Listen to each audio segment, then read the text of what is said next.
নমস্কার বন্ধুরা, welcome to ঝাল মিষ্টি। আজ আমি বানাবো একদম নরম তুলতুলে দই পরোটা। তার জন্য আমি একটা বাটির মধ্যে নিয়েছি 1 কাপ পরিমাণ দই। দইয়ের মধ্যে আমি দিয়ে দিচ্ছি হাফ চামচ বেকিং পাউডার আর হাফ চামচ বেকিং সোডা দিয়ে ভালো করে দইয়ের সাথে এটা মিশিয়ে নিতে হবে। ভালো করে মেশানো হয়ে গেছে। এবার এটাকে 10 মিনিটের জন্য রেখে দিয়েছিলাম। 10 মিনিট পর একটা বাটির মধ্যে আমি নিয়েছি 1 কাপ পরিমাণ ময়দা আর 2 কাপ পরিমাণ আটা। আমি এখানে আটা ময়দা মিশিয়েই পরোটাটা বানাবো। আপনারা চাইলে শুধু আটা বা শুধু ময়দাও ব্যবহার করতে পারেন। তারপরে আমি দিয়ে দিলাম 1 চামচের মতো নুন আর যেই দইটা মেখে রেখেছিলাম সেই দইটা দিয়ে ভালো করে আটা ময়দার সাথে ভালো করে আগে মেখে নিতে হবে। ভালো করে মাখা হয়ে গেছে। এবার অল্প অল্প জল দিয়ে একটা ডো বানিয়ে নিতে হবে। আমার ভালো করে ডোটা বানানো হয়ে গেছে। এবার আমি অল্প পরিমাণে সাদা তেল ডোটার ওপরে মাখিয়ে 10 মিনিটের জন্য চাপা দিয়ে রেখে দেবো।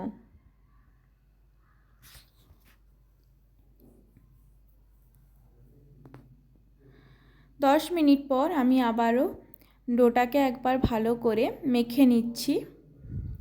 মেখে ডোটা থেকে এবার একে একে লেচি কেটে নেব। আমি এখানে সাধারণত যেরকম রুটির লেচি কাটা হয় তার থেকে একটু বড় সাইজের লেচি কাটছি। আপনারা আপনাদের সুবিধে মতো লেচি কেটে নেবেন। আমার এখানে সব লেচিগুলো কাটা হয়ে গেছে। এবার আমি লেচিগুলো পাকিয়ে নেব। আমার এখানে লেচিগুলো পাকানো হয়ে গেছে। এবার আমি পরোটাগুলো বেলে নেব। তার জন্য এখানে আমি সাদা তেল ব্যবহার করে পরোটাগুলো বেলছি। আপনারা চাইলে আটা বা ময়দা ব্যবহার করেও পরোটাগুলো বেলে নিতে পারেন।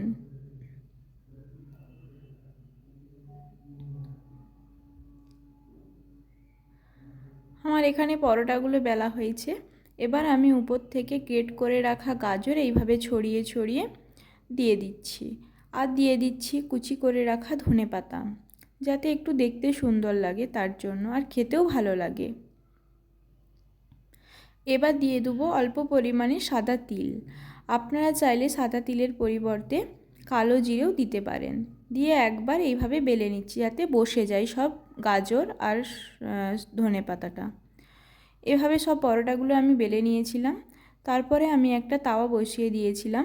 তাওয়ার মধ্যে আমি দিয়ে দিলাম পরোটাটা দিয়ে এপাশ ওপাশ পাল্টে ভালোভাবে ভেজে নিতে হবে।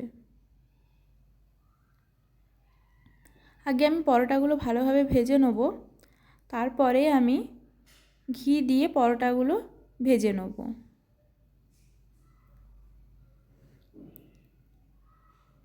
পরোটাগুলো আমার ভালো করে সেঁকা হয়ে গেছে। এবার আমি ঘি দিয়ে পরোটাগুলো ভেজে নিচ্ছি।